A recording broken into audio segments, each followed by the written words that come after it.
ECRல property வாங்க எதுக்கு crores? Lakhs போதுமே. Just 4 lakhsல ECR கோவலத்துல beach resort plot. EMI 12,000 only. Stepstone presents Secret Aura at ECR Kovalam. இது அவமதிக்கிற மாதிரி இல்லையா சார்? மேல பாஜகவுக்கு ஒரு அவமரியாதை இல்ல அமித்ஷாவுக்கு ஒரு அவமரியாதை அப்படின்னா பாஜகவினரை விட மத்தவங்க தான்ப்பா ரொம்ப வருத்தப்படுறாங்க. எல்லாருமே ஸ்லீப்பர் செல்லோ, அரசியலே கிடையாது. இதுல என்ன நீங்க பண்ண போறீங்க? அவங்க கட்சியில இவங்கள மதிக்கல, இவங்க அவங்கள மதிக்கல அப்படின்னா இது பேர் அரசியல். நிறைய சர்வேக்கள் வந்து இது பாத்தீங்கல்ல. ஆமா சார், 48% இப்போ கூட டிஎம்கே அலையன்ஸ் வின் பண்ணணும்னு சொல்லிட்டாங்க. அதாவது மக்களவை தேர்தல் நடந்தா. அட ஏங்க நீங்க வேற, தாவேகாவே 45% ரீச் பண்ணிட்டாங்கன்னு சொல்லி நிக்கிறாங்க. நீங்க இப்போ பாஜக வந்து சனாதன சங்கி சக்தி, பாசிச சக்தி நீங்க சொல்றீங்க. நீங்க எல்லாம் சமூக நீதி, நீங்க வந்து வழிகாட்டியா இருக்கணும் மத்தவங்களுக்கு. ஆனா நீங்க என்ன பண்றீங்க? உங்களோட கூட்டணியில இருக்கிற கம்யூனிஸ்ட் இந்தந்த மாவட்டங்கள்ல தீண்டாமை கொடுமை அதிகமாக இருக்கின்றது. திமுகவும் கிட்டத்தட்ட பாஜக மாநிலங்கள் போல ஆகுதுன்னு நீங்க சொல்ல வரீங்க. நான் சொல்லல, நீங்க அந்த மாதிரி நடந்துக்க கூடாதுன்னு நான் சொல்றேன். இங்க ஏதாவது நடந்தது அப்படின்னா நான் நினைக்கிறேன் நீங்க இந்த கேள்வி கேட்ட உடனே கம்முன்னு எழுந்து போயிட்டு இருக்கணும் அப்படின்னு.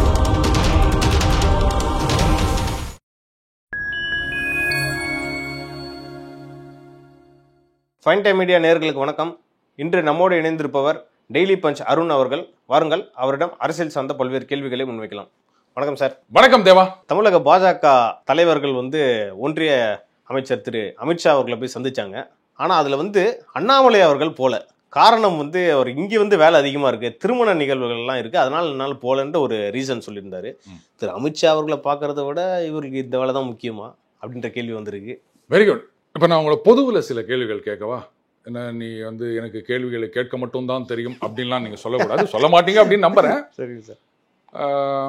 ஒரு ஃபங்க்ஷன் அப்படின்னா கல்யாணம் பெரிய ஃபங்க்ஷனா, வளகாப்பு பெரிய ஃபங்க்ஷனா? கல்யாணத்துக்கு அப்புறம் தான் வளகாப்பு வரும். கல்யாணம் தான் பெரிய ஃபங்க்ஷன், முக்கியமான ஃபங்க்ஷன் கல்யாணம். பத்திரிகை அப்படின்னும் போது கல்யாண பத்திரிகைக்கு கொடுக்குற ஒரு இம்பார்ட்டன்ஸ் நம்ம வளகாப்பு பத்திரிகைக்கு கொடுக்க மாட்டோம். சரி, இது அப்படி இந்த பக்கம் வச்சிருங்க. ஒரு மத்திய அரசாங்கத்தோட மாநில அரசாங்கங்கள் அமைச்சர்கள் கலந்து பேசுகின்ற ஒரு மீட்டிங் முக்கியமா, இல்லை ஒரு கட்சி மீட்டிங் முக்கியமா? மாநில அரசு மீட்டிங் அதுதான் முக்கியம். இப்போ இதை இந்த பக்கம் வச்சிருங்க. வளகாப்புக்காக ஜிஎஸ்டி கவுன்சில் மீட்டிங் போகாததும் நம்ம பார்த்துருக்கோம் இல்லையா? பார்த்துருக்கோமா இல்லையா? நடந்திருக்கு. அப்போ வளகாப்போட திருமணத்துக்கு இம்பார்ட்டன்ஸ் அதிகம் நீங்களே சொல்லிட்டீங்க. கட்சி கூட்டத்தை விட அரசு கூட்டத்துக்கு இம்பார்ட்டன்ஸ் அதிகம் அப்படின்னு அதையும் நீங்களே ஒத்துக்கினீங்க. நான் எதுவுமே சொல்லல. அது ஒரு சைடு அது விமர்சிக்கப்படுது சொல்லிட்டீங்க இல்லையா? அவ்வளவு அண்ணாமலை ஏன் போல? அதைத்தான் நான் சொல்றேன். இது வந்து கட்சி கூட்டம், அரசு கூட்டம் கிடையாது. இவர் வந்து ஒரு அமைச்சரோ இல்ல மற்ற பதவியில் இருக்கிறவரோ கிடையாது.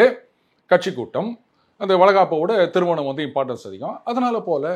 இப்ப என்ன வந்தது உங்களுக்கு? இது அவமதிக்கிற மாதிரி இல்லையா சார்? அது அவமதிக்கிற மாதிரினா அமித்ஷா அவர்களோ பாஜக இருக்கோ அவங்க தானே ஐயோ அவமரியாதை செய்து விட்டார் அப்படின்னு சொல்லணும்.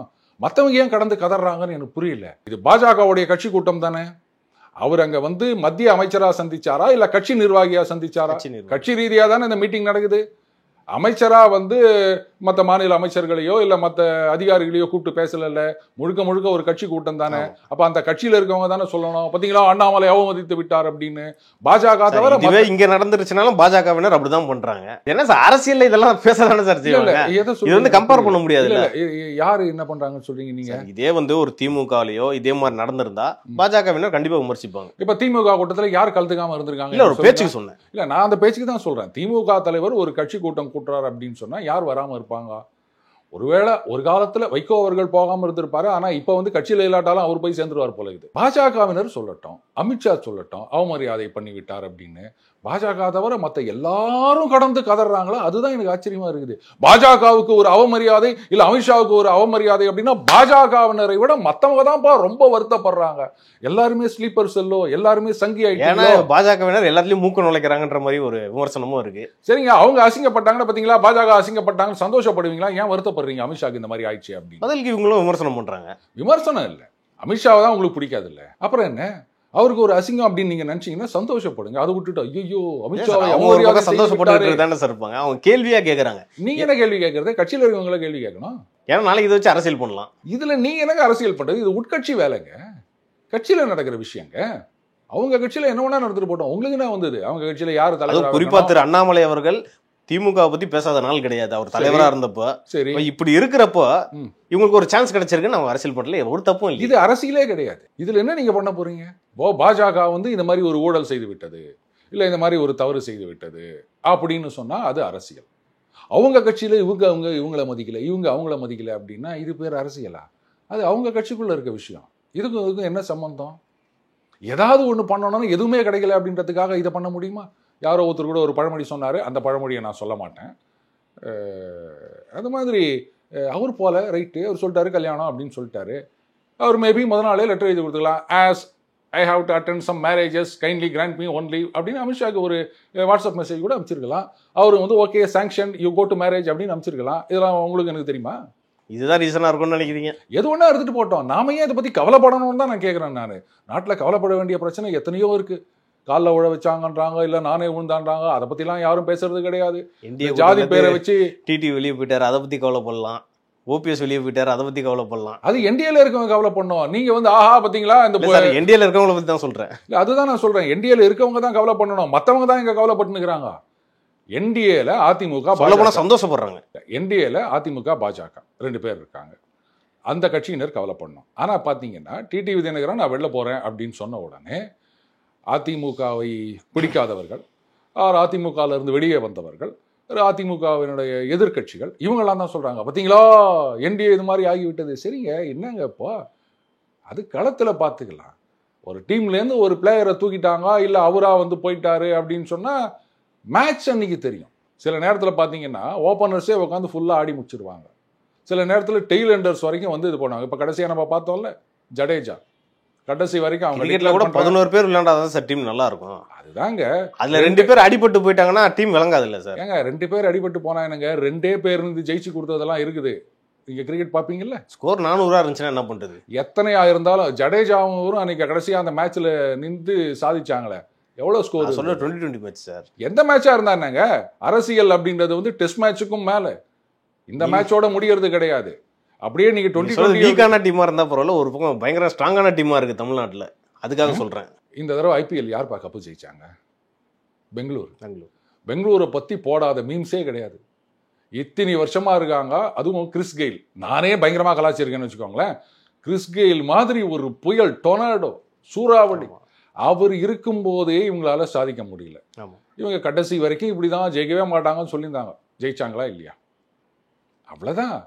கிரிக்கெட் அப்படின்றது வந்து அன்னி தேதியில் அங்க இருக்க சர்க்கம்ஸ்டன்ஸ்ல யார் நல்லா விளையாடுறாங்க அப்படின்றது தான்.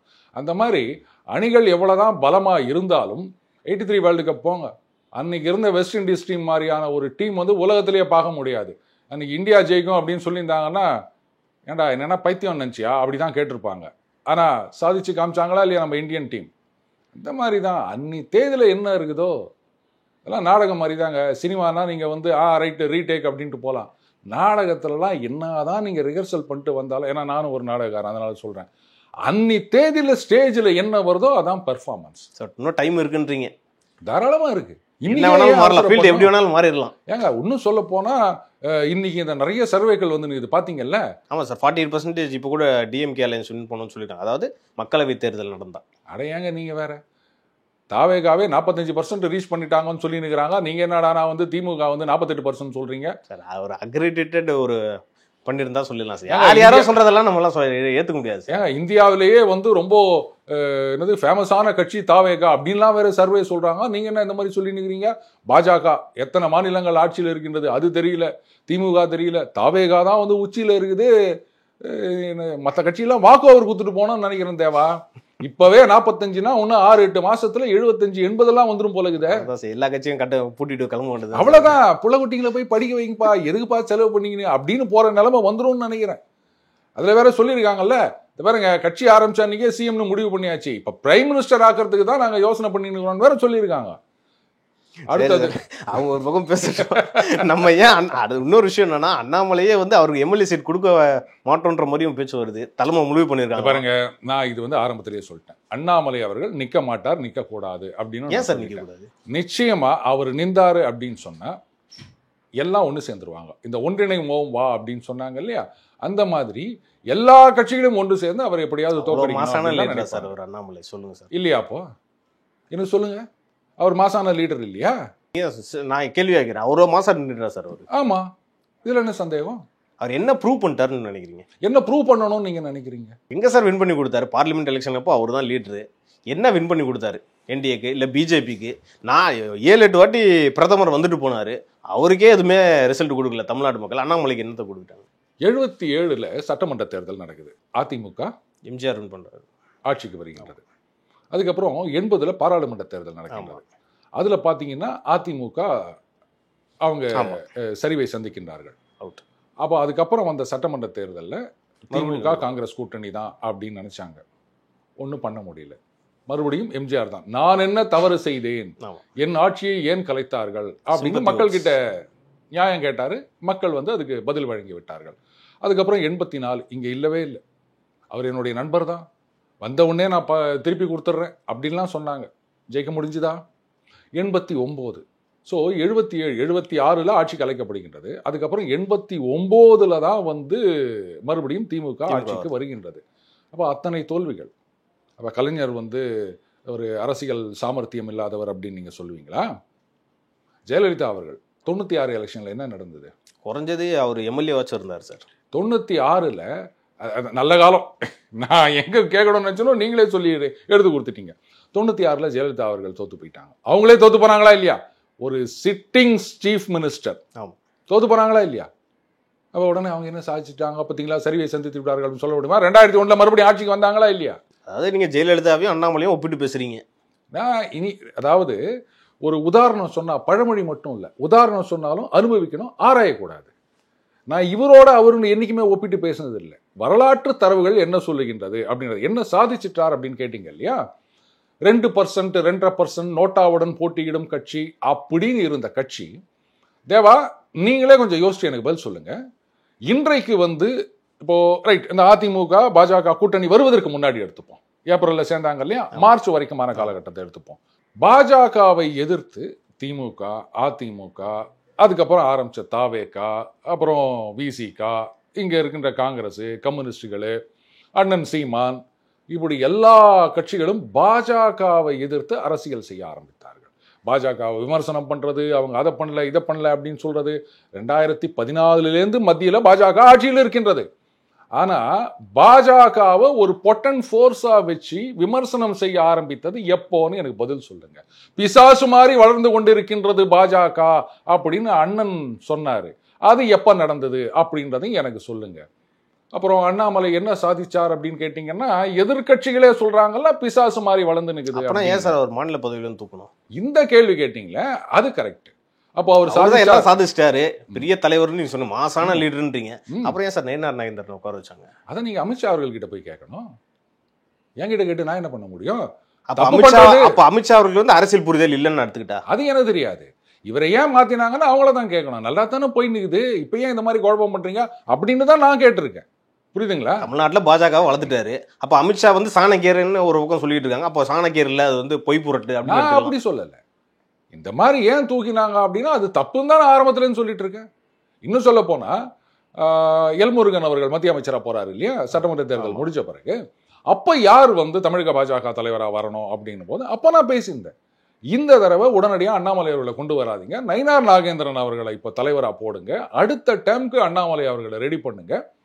ஏன்னு கேட்டீங்கன்னா, நயினார் நாகேந்திரன் அவர்கள் வந்து அடிமட்டத்திலிருந்து வந்தவர். அந்த திராவிட பாணி அரசியல் அப்படின்றது அவருக்கு அத்துப்படி. ஸோ இன்னைக்கு வந்து இந்த பூத் லெவல், பூத் கமிட்டி அப்படின்லாம் பேசிட்டு இருக்காங்க இல்லையா, அந்த கிரவுண்ட் லெவலில் ஸ்ட்ரென்தன் பண்ணணும். இந்த பூத் லெவல் ஒர்க்கர் இருந்தால் மட்டும்தான் ஒரு கட்சி ஜெயிக்கும் அப்படின்றதெல்லாம் ஒத்துக்க முடியாது. ஏன்னு கேட்டிங்கன்னா, பாஜக தனித்து நின்று இங்கே ஜெயித்த எம்எல்ஏ சீட்டு ஜெயித்த சரித்திரமும் இங்கே இருக்கின்றது. அதே மாதிரி 2014 ஜெயிக்கிறாங்க. இன்னும் அண்ணாமலை வந்த பிறகுதான் அந்த பூத் கமிட்டி எல்லாம் கலைச்சிட்டாரு, அதுக்கு முன்னாடி எல்லாம் இருந்தது அப்படின்றது கிடையாது. அதை ஒத்துக்கிறீங்க? நீங்க வந்து கூட்டணி பத்தி ரொம்ப வர நான் சொல்றேன், அண்ணாமலை வந்து பூத் கமிட்டியை கலைச்சிட்டார் அப்படின்றது கிடையாது. ஸோ அந்த பூத் கமிட்டின்றது அப்படியே தான் இருந்துட்டு இருக்கு இல்லையா, அதை ஸ்ட்ரென்தன் பண்ணணும், எல்லா பூத்துகளையும் ஆளு போடணும், இதுதான் ஒரு கோரிக்கையாக இருந்தது. ஸோ அன்றைக்கே நம்ம சொல்லியிருந்தோம், இந்த மாதிரி வந்து நயினார் நாகேந்திரனை கொண்டு வந்தீங்கன்னா அந்த மாதிரியான விஷயங்கள் அவர் கான்சென்ட்ரேட் பண்ணுவார். மறுபடியும் கிரிக்கெட்டுக்கு தான் வரணும், ஒரு பக்கத்தில் ஒரு அடிச்சு ஆடுவார், ஒருத்தர் ஆங்கரிங் ரோல் பண்ணுவார், ராகுல் திராவிட் மாதிரி. ஸோ அந்த மாதிரி அண்ணாமலை அவர்கள் இருக்கட்டும், நான் பேசுனேன். நம்ம பேசுறது யார் கேட்குறாங்க அது வேற விஷயம். அதே மாதிரி அவங்க பண்ணாங்கன்னா ரைட், அது அவங்க சௌகரியம், அதுக்கு நாம என்ன பண்ண முடியும்? 2 ஓவருக்கு 30 ரன் அடிக்கணும்னா கூட 2 பேருமே அடிச்சு தான் சார் ஆடணும். ஏன் தோனி ஒருத்தரை நம்பி தானங்க எல்லாமே இருந்தது. நீங்க சொன்னீங்க ஒரு சைடு டிஃபென்ஸ் ஆடணும், ஒருத்தர் வந்து அட்டாக் ஆடணும். நீங்களே ஆமா, பாலை விட ரன் அதிகமா இருக்கும்போது 2 பேரும் அட்டாக் பண்ணாதான் வின் பண்ண முடியும். அப்பவும் தோனின்னு ஒருத்தர் அவரை நம்பிதான் ஒரு ரன்னா நோ நோ நோ நோ நான் இங்கே இருக்கேன், அடுத்தது சிக்ஸர் அடிக்கிறேன் அப்படின்னு எத்தனை மேட்ச் ஜெயிச்சு கொடுத்திருக்காரு தோனி. அவர் அவுட் ஆயிருக்காருன்னு இருக்கு. அது இந்த சீசன்ல, இதுக்கு முந்தின சீசன்ல டெம்ப்ளேட்டாவே வச்சிருந்தாங்கல்ல. 5 மேட்ச் வின் பண்ணி கொடுத்தாலும் 5 மேட்ச் அவுட் ஆயிருக்காரு. நிறைய வாட்டி வின் தோத்தும் போயிருக்காங்க. அது இந்த சீசன்லங்க. இதுக்கு அது இந்த சீசன்லயே என்ன சொன்னாங்க டெம்ப்ளேட்டு, முதல்ல அந்த ஒரு ஜெயிச்ச மேட்ச்ல எல்லாம் பாத்தீங்களா, கடைசி 2 ஓவர்ல வருவாரு, இவங்க வந்து 24 28 வச்சிருப்பாங்க, அண்ணன் காட்டுன்னு காட்டி ஜெயிச்சுட்டு போயிருவாரு. இன்னும் எத்தனை சீரியலுக்கு இதே ஸ்கிரிப்டை வைக்க போறீங்க அப்படின்னு சொன்னாங்க. அதனால ஒத்தரால சாதிக்க முடியும்னா தாராளமா சாதிக்க முடியும். அது ஏன் தூக்கினாங்கன்னா அது அவங்கள தான் கேட்கணும், அது நம்ம கேட்க முடியாது. தூக்கினது தவறுன்றதுல அதிமுக தலைமைக்கு அது வந்து பிடிக்கல அப்படின்னு தான் எடுத்துக்கணுமா சார்?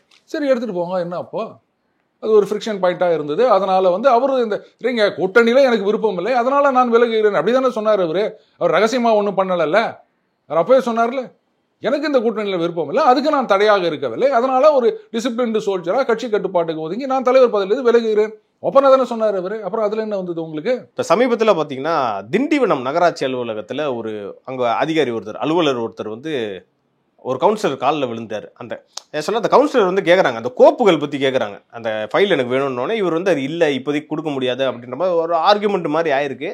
கடைசியில் அவங்க வந்து என்ன இருக்குன்னா, என்னை மன்னிச்சிருங்கம்மா உன் காலில் கூட உழுவுறேன் அப்படின்ற மாதிரி வரைக்கும் போயிடுச்சு. அந்த பார்த்தீங்களா சார் அந்த நியூஸை? இதுக்குன்னு ஒரு டெம்ப்ளேட் இருக்கு. அதாவது காலில் விழுந்தவர் வந்து ஒரு பட்டியலினத்தை சார்ந்தவர் அப்படின்னு சொல்லியிருக்காங்க. உடனே என்ன பண்ணுவாங்கன்னு கேட்டிங்கன்னா, கம்யூனிஸ்ட் வந்து நாங்கள் ஒரு ஆர்ப்பாட்டம் நடத்துகிறோம் அப்படின்வாங்க. ஒரு 10 பேர் ஒரு 50 பேரை கூப்பிட்டு போயிட்டு சும்மா கொடி பிடிச்சிட்டு ஒரு போராட்டம் மாதிரி ஒன்று நடத்துவாங்க. அண்ணன் திருமா அவர்கள் வந்து ஒரு ட்வீட் போடுவார், இது வந்து அவர்கள் மீது தக்க நடவடிக்கை எடுக்க வேண்டும், சட்டப்படி நடவடிக்கை எடுக்க வேண்டும் அப்படின்பாரு. இதை வந்து திமுக இதை பற்றி எதுவும் பேசுவாங்களான்னு தெரியாது, அதிமுக இதை பற்றி பேசுவாங்களான்னு பெரும்பாலான நேரங்களில் இந்த மாதிரி விஷயங்கள் அவங்களும் பேச மாட்டாங்க. பாமகவில் ஒரு ட்வீட் போட்டிருக்காங்க, அண்ணாமலை அவர்கள் வந்து ட்வீட் போட்டிருக்காரு அப்படின்னு நினைக்கிறேன், அவ்வளோதான். அதுக்கப்புறம் ஒரு எஃப்ஐஆர் பதிவு செய்யப்பட்டது அப்படின்வாங்க. அதுக்கப்புறம் என்ன ஆச்சு அப்படின்னு யாருக்குமே தெரியாது. அதை பற்றி மீடியாவுக்கும் கவலை இல்லை, மற்றவங்களுக்கும் கவலை இல்லை, அரசியல் கட்சிகளுக்கும் கவலை இல்லை. அண்ணன் திருமாவர்களும் கவலைப்பட மாட்டார். ஏன் கவலைப்படல அப்படின்னு கேட்டால், நாங்கள் மட்டும்தான் குரல் கொடுக்கணுமா அப்படின்னாரு. நீங்களே குரல் கொடுக்கலன்னா அப்புறம் வேறு யாரும் குரல் கொடுப்பாங்க அப்படின்னு கேட்டால் அதுக்கு என்ன பதில் வரும் அப்படின்னு நமக்கு தெரியாது. இப்போ அங்கே திருவள்ளூர் மாவட்டமாக அங்கே தான் நினைக்கிறேன் வழுதலம்பேடு அந்த கிராமத்தில் இந்த மாதிரி தான் பட்டியலின மக்களை கோயிலுக்குள்ளே விடக்கூடாது அப்படின்னு பிரச்சனை ஆரம்பித்து, அதுக்கப்புறமா வந்து இந்த ரெவென்யூ ஆஃபீஷியல்ஸ் எல்லாம் போய் பேசுகிறாங்க.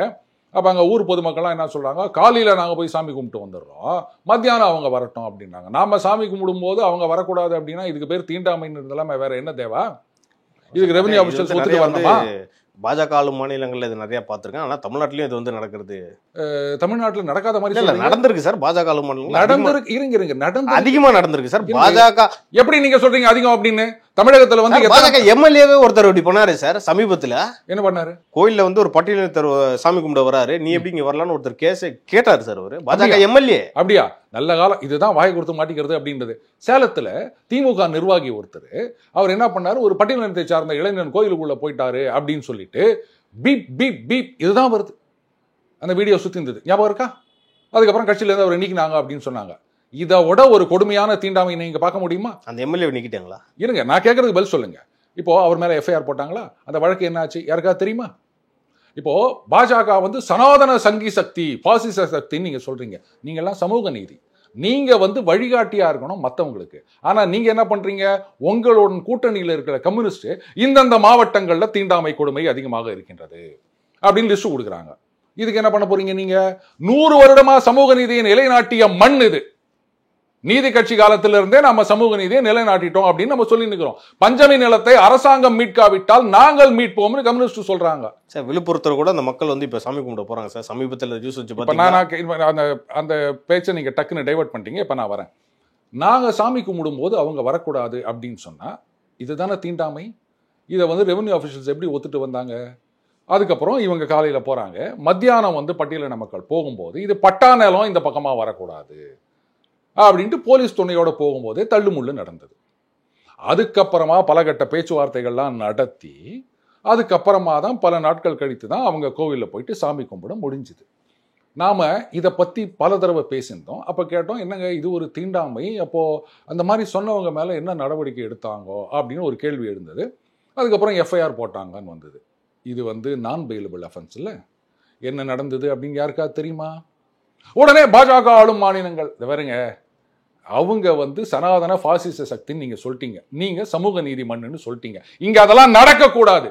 இத்தனை வருஷமா நடந்து நிற்குது. கூட்டணியில் இருக்க கம்யூனிஸ்டுகள், நீங்க அந்த சிபிஐஎம் இருக்குல்ல, அவங்களுடைய ட்விட்டர் ஹேண்டில் ஃபாலோ பண்ணுங்க. இந்த மாதிரி எத்தனை தீண்டாமை கொடுமைகள், இப்ப சமீபத்தில் பஸ் வரமாட்டது ஊருக்குள்ள அப்படின்னு கம்யூனிஸ்டுகள் வந்து குரல் கொடுத்துருக்காங்க. என்னங்க ஆச்சு உங்க சமூக நீதி? தோழமை கட்சி, எதிர்கட்சி சொல்லல, கூட்டணியில் இருக்கின்ற கட்சி சொல்றாங்க நாங்க பஸ் கூட வரமாட்டீங்களா அப்படின்னு. இதுக்கு என்ன பதில் சொல்ல போறீங்க நீங்க? அப்ப யாரும் குரல் கொடுக்க மாட்டீங்க. அண்ணன் திருமாவர்கள் என்ன கேட்டாரு, எங்களுடைய ஓட்டு மட்டும் வேணும், எங்களுக்கு எதுவும் பண்ண மாட்டீங்களா அப்படின்னு கேட்கிறாரு.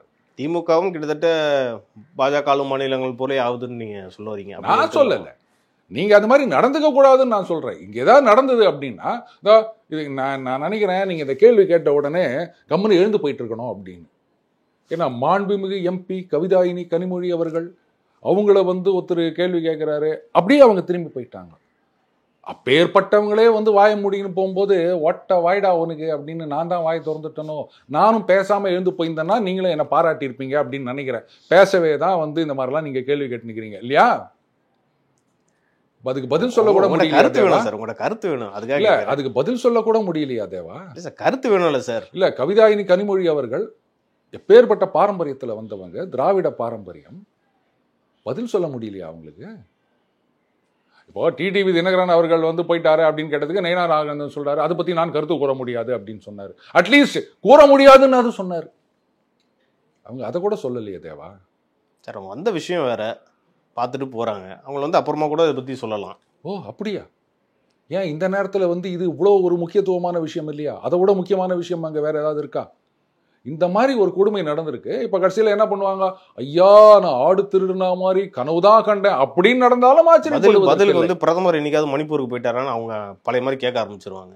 ஏன் வேங்கை வயலுக்கு போனான்னு கேட்டா என்ன பண்ணுவீங்க? வேங்கை வயலுக்கு போனாங்களான்னு கேட்டா என்ன பண்ணுவீங்க நீங்க? எனக்கு பதில் சொல்லுங்க. என்னங்க பதில் சொல்லாம இருக்கீங்க? சார் அது கேஸ் போயிட்டு தானே சார் இருக்கு. கேஸ் நடக்கட்டுங்க. அதே மாதிரி தான் மணிப்பூர்லயும் வந்து நடவடிக்கை எடுத்துட்டு இருக்காங்க. மாநிலத்தில் நடக்கிற விஷயம். அப்ப நான் கேட்கிறேன், இப்ப தமிழகத்துல இல்ல மற்ற மாநிலங்களில் புள்ளி கூட்டணியில் நடக்கிற மாநிலங்களில் ஏதோ ஒரு நடக்குது அப்படின்னு சொன்னா உடனே பிரதமர் வந்து பார்த்தா இது மாநில உரிமைகள் தலையிடுகிறது சொல்லுவீங்களா மாட்டீங்களா? சட்டம் ஒழுங்குன்றது மாநிலத்துடைய பொறுப்பு. ஏன் எல்லாத்துக்கும் பிரதமர் வரணும் அப்படின்னு சொல்றீங்க? அப்ப இங்க நடக்கிற எல்லாத்துக்கும் சிஎம் பொறுப்புன்னு சொன்னா ஏத்துப்பீங்களா நீங்க? கலவரத்துக்கும் இங்க நடக்க போறதுக்கும் வந்து சமப்படுத்தி பேசுறீங்களா நீங்க? ஓ அப்ப அஜித்குமார் மரணத்துக்கு வந்து யார் பொறுப்பு? எனக்கு பதில் சொல்லுங்க. போலீஸ் பொறுப்பு. தமிழகத்துல நடந்தா அது போலீஸ் பொறுப்பு. அதுவும் இப்ப இனிமே என்ன பண்ணுவாங்க, காவல்துறை பொறுப்புன்னு சொன்னா ஐயோ காவல்துறையை முதலமைச்சர் கையில வச்சிருக்காரு அப்படின்றதுக்காக அந்த இன்ஸ்பெக்டர் பொறுப்பு இப்படி சொல்லிருங்க. இல்ல சப் இன்ஸ்பெக்டர் பொறுப்பு, இல்ல அந்த பக்கம் ரோந்து வர வேண்டிய ஏட்டையா பொறுப்பு அப்படி சொல்லிட்டு போயிருங்க. பிரச்சனை இல்லாம போயிரும்.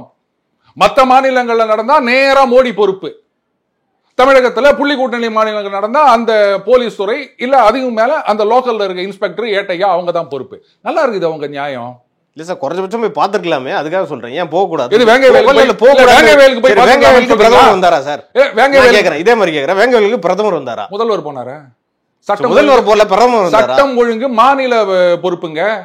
பிரதமர் வந்து இது மாதிரி சட்டம் ஒழுங்கு சரியில்லைன்னா வந்து பார்க்க முடியாதுங்க, பார்க்க கூடாதுங்க. அப்புறம் ஏன் சார் பைரன் சிங் கவர்மெண்ட் வந்து டிசால்வ் பண்ணாங்க? ஏங்க பண்ணாலும் தப்புன்றீங்க, பண்ணலனாலும் தப்புன்றீங்க. ஒரு மாநிலத்துல இந்த மாதிரி பிரச்சனை நடந்திருக்கு, அதனால வந்து இது மாதிரி பிரசிடென்ட் போய் பார்த்தாங்க. பிரசிடென்ட் ரூல் தான் நடக்குது. கரெக்ட்டுங்க. அதுக்காக பிரசிடென்ட் போய் அங்க நிப்பாங்களா? உங்களுக்கு பிரசிடென்ட் ரூல்னா என்னன்னு தெரியுமா? உங்களுக்கு பிரசிடென்ட் நேரா அங்க போய் உட்காந்தீங்கன்னா ஆட்சி பண்றது கிடையாது. பிரசிடென்ட் ரூல்னா திருப்பி நீங்க வேங்க எல்லாம் உடனே அதை தான் சொல்றீங்க. இப்ப நீங்களே சொல்லிட்டீங்க என்ன நடவடிக்கை எடுத்தாங்கன்னா மாநிலத்துல சட்டம் ஒழுங்கு அந்த மாநில அரசாங்கத்தை அவங்க கலைச்சாங்க அப்படின்னு நீங்களே சொல்லிட்டீங்க. இதுக்கு மேல என்ன பண்ணணும்னு நினைக்கிறீங்க? அப்ப அந்த வேங்கை வயலுக்காக இல்ல மத்த இதுல நடக்கிறதுக்காக ஒவ்வொரு மாநில அரசாங்கத்தையும் பிரச்சனை இல்ல, பிரதமர் வந்து எங்கேயும் பார்க்கத்தாங்கன்னு அவசியம் இல்ல, அப்படிதான் நீங்க எடுத்துக்கணும். சட்டம் ஒழுங்கு மாநிலத்தோட பொறுப்பு. மாநில உரிமைகளில் மத்திய அரசாங்கம் தலையிடக்கூடாது இருக்கா இல்லையா? அதாவது இவ்வளவு பெரிய பிரச்சனை ஒண்ணு இருக்கு. நாளைக்கு அது வந்து நேஷனல் லெவல்ல பேசப்படும் போது அது வந்து பிரதமர் நாளைக்கு பார்க்கணும்லாம் அவசியம் இல்லைன்றீங்க. அப்படி எடுத்துக்கலாம். அது வந்து சட்டம் ஒழுங்கு பிரச்சனை மாநில அளவில் முடிஞ்சு போயிடும் அப்படின்னு வேணா எடுத்துக்கிறேன். இதுக்குத்தான் நான் முன்னாடியே கேட்டேன், இந்த மாதிரி பிரச்சனைகள்ல பிரதமர் வந்து பார்த்திருந்தாருன்னு சொன்னா மாநில உரிமைகளில் தலையிடுகிறதுன்னு கோஷம் போட்டிருப்பீங்களா மாட்டீங்களான்னு நான் முதல்லயே கேட்டுட்டேன். அதனால இந்த கேள்வியை நீங்க இப்ப வைக்க முடியாது. நான் முதல்லயே அதை வச்சுட்டேன். நான் ஒரு மாநிலத்தில் ஒரு பிரச்சனை நடக்குது, அதுவும் புள்ளி கூட்டணி ஆளுகின்ற மாநிலத்தில் ஒரு நடக்குதுன்னே வச்சுக்கோங்களேன். பிரதமர் வந்து பார்வையிடுகிறாருன்னு சொன்னா சும்மா விடுவாங்களா? ஏங்க சிபிஐ விசாரணைக்கு ஆட்டோமேட்டிக் கிளியரன்ஸை வந்து தூக்கி போட்டாங்க. சிபிஐ விசாரணை பண்ணணும்னு சொன்னா கோர்ட்டுக்கு போறாங்க ஒவ்வொரு மாநிலத்திலயும். இதுல நீங்க என்னன்னா பிரதமர் தப்பு இருக்கா? எது ஏன் போக கூடாதுன்னு ஏதாவது தப்பு இருக்கா? இது வேங்க வேலுக்கு போக கூடாதுன்னு அது கேட்டீங்களா? சிபிஐ விஷயம் கேட்டீங்களா? அதுக்காக சொன்னேன். ஆமா, சிபிஐ விஷயத்துல நான் சொல்றேன். இப்ப போல அதாவது பிரைமா ஃபேஸியே இல்லாம அவங்களா வந்து விசாரிப்பாங்க. நாளைக்கு அது வந்து கோர்ட்டுக்கே போக கூடாதுன்னு சொல்றதுல இது தப்பு சார். இது கோர்ட்டுக்கு போக கூடாதுன்னு யாரும் சொல்லலையே. சிபிஐ விசாரணை கூடாதுன்னு ஏன் கோர்ட்டுக்கு போனாங்க நான் கேட்கிறேன். சிபிஐ விசாரணையே கூடாதுன்னு சொல்லும் போது பிரதமர் வந்து பாக்குறாரு சொன்னா சும்மா விடுவீங்களா? மாநிலத்தின் உரிமைகளில் தலையிடுகின்றார், சட்டம் ஒழுங்கு வந்து மாநிலத்தின் பொறுப்பு அப்படின்னு நீங்க கேள்வி கேட்பீங்கல்ல. மாநில உரிமைகள், மாநில உரிமை இல்ல, மக்களோட பிரச்சனை. மக்களோட பிரச்சனை தான் போய் பார்க்க சொல்றாங்க. அங்க கொத்து கொத்தா செத்துக்கிட்டு இருக்காங்க. ஓ, அப்ப மக்களோட பிரச்சனைகளை வந்து முதல்வருக்கு சம்பந்தம் கிடையாது, பிரதமர் தான் வரணும். முதல்வருக்கும் இருக்கு, பிரதமருக்கும் இருக்குன்னு நான் சொல்றேன். முதல்வரை முதல்ல கேட்டுட்டு அப்புறம் பிரதமரை கேளுங்க ஏன் வேங்க வேலுக்கு போலன்னு. சட்டம் ஒழுங்கு அப்படின்றது மாநிலத்தினுடைய பொறுப்பு. அந்த மாநில அரசாங்கம் அவங்க தான் அதை தீர்மானிக்கணும். அதுல நான் என்னைக்குமே உறுதியாக இருக்கின்றேன். குஜராத் கலவரத்துக்கு திரு மோடி அவர்கள் தான் பொறுப்பு. இதுதான் வாயை கொடுத்து வாங்கி கட்டிக்கிறதுன்றது. ஓ, குஜராத் கலவரத்துக்கு மோடி பொறுப்பு அப்படின்னு யார் சொல்றது? இல்ல நீங்க சொன்னீங்களே பிரச்சனைக்கு வந்து முதல்வர் தான் பொறுப்பு அப்படின்னு யார் சொல்றது?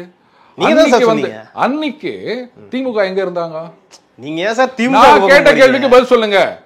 அன்னைக்கு திமுக எங்க இருந்தாங்க? கூட்டணியில இருந்தாங்கல்ல. அது நிஜமாகவே மோடி அவர்கள் தான் அந்த கலவரத்தை தூண்டி இருந்தாருன்னு சொன்னா வெளில வந்திருக்கணும்.